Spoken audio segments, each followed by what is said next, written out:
সবাইকে স্বাগতম জানাচ্ছি আমার এই ভিডিওটা দেখার জন্য। আজকে বাংলাদেশের যে ঐতিহ্যবাহী মন্দির রয়েছে বা বাংলাদেশ প্রত্নতাত্ত্বিক অধিদপ্তর অধীনে যে স্থাপনা রয়েছে তার মধ্যে এটা একটা গোপাল মন্দির।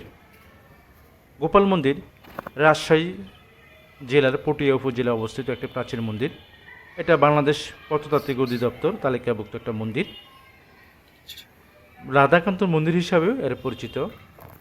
অন্যান্য মন্দিরগুলো যেরকম কারুকাজ সম্পূর্ণ, এটা একটু আলাদা, এত কারুকাজপূর্ণ নয়। আপনারা দেখছেন এই মন্দিরটির ভিতরে, এর হলো ভিতরের অংশটুকু, ভিতরে এটা বারান্দা আকারে এরকম একটা দোতলা বিশিষ্ট এই মন্দিরটি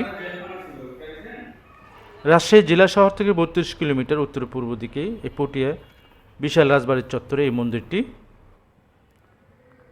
বড় আগ্নিক মন্দিরের পাশে অবস্থিত আয়তাকার এই মন্দিরের দৈর্ঘ্য ১২.৮ কিমি, ৮০ মিটার, প্রস্থ ৭ মিটার। দক্ষিণমুখী এই মন্দিরের উত্তর দিকে ব্যতীত অপর ৩ দিকে বারান্দা রয়েছে। এটা একটা বারান্দা, এটা ভিতরের অংশ। উপরে দোতলা বিশিষ্ট পিছনের অংশ ছাড়া বাকি দুই পাশেই মন্দিরটির বারান্দা রয়েছে।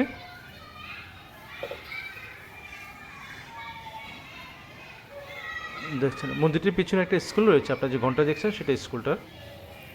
মন্দিরে এখনও প্রার্থনা হয় না, উপাসনা। এই মন্দিরগুলো এখানে এখন আর প্রার্থনা বা উপাসনা হয় না। এটা একটা সংগঠনের আওতা রয়েছে বাংলাদেশ প্রত্নতাত্ত্বিক অধিদপ্তরের অধীনে।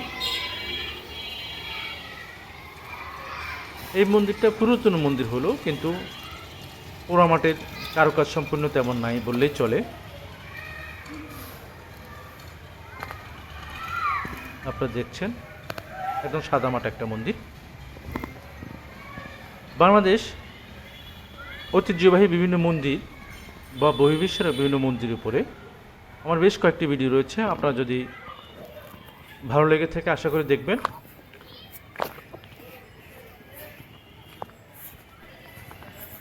দ্বিতীয় তলায় ওঠার সিঁড়ি মন্দিরের পশ্চিম পাশে রয়েছে, আর আমি যে সামনে দাঁড়িয়েছি এটা দক্ষিণ পাশটায়। এই হচ্ছে সামনের অংশটুকু। সামনের অংশে বিশাল একটা ফুলের বাগান রয়েছে। আমার এই ভিডিওটা যদি ভালো লাগে থাকে অবশ্যই শেয়ার করবেন। ভালো থাকবেন। পরবর্তী ভিডিওতে দেখা হবে, কথা হবে, অন্য কোনো স্থাপনা নিয়ে আলাপচারিতা হবে। আশা করি ভালো থাকবেন।